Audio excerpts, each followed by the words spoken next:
SIR নিয়ে দেশে নানা ধরনের বিতর্ক, সংশয় ইত্যাদি আছে এবং এটা নিয়ে এখন আমাদের সর্বোচ্চ আদালতে মামলাও আছে এবং এখান থেকে বিভিন্ন বিভ্রান্তি, সংশয় আমরা লক্ষ্য করছি।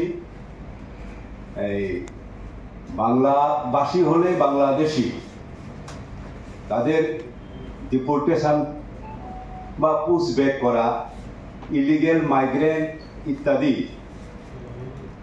ইলিগেল মাইগ্রেন্টদের পুশব্যাক করতে হবে। এসআইআর, এই ধরনের এসআইআর সঙ্গে এই প্রশ্নগুলি এখন যুক্ত হয়ে একটা সংখ্যালঘুদের মনে এবং অন্যদের মনেও নানা ধরনের বিভ্রান্তি দেখা দিয়েছে।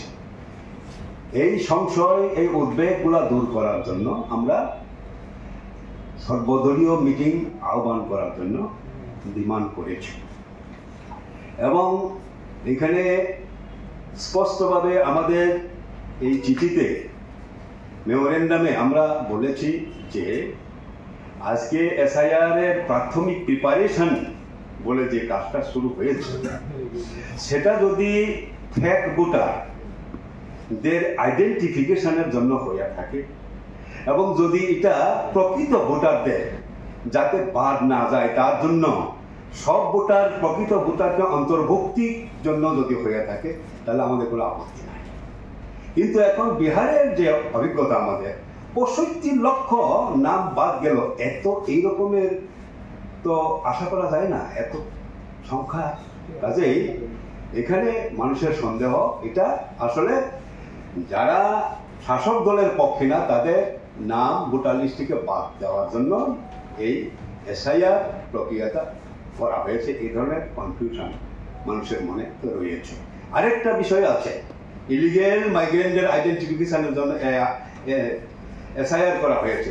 আমরা কি দেখছি, আজকে সিএ হয়েছে, কাট অফ ইয়ার 1971, এটা বাদ করেছে এখন এই সিএ এর কারণে।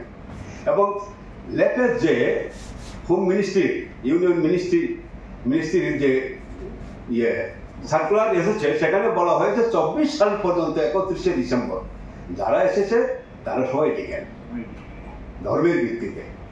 এটা যদি হয়ে থাকে তাহলে এসআইআর কোনোরকম ভাবেই আসলে ইলিগেল মাইগ্রেন্টের আইডেন্টিফিকেশনের জন্য না, এটাই তো বোঝা যায়। কারণ যারা এসেছে সবাই লিগেল হয়ে গেল, তাহলে আর কাকে আইডেন্টিফাই করতে চাই?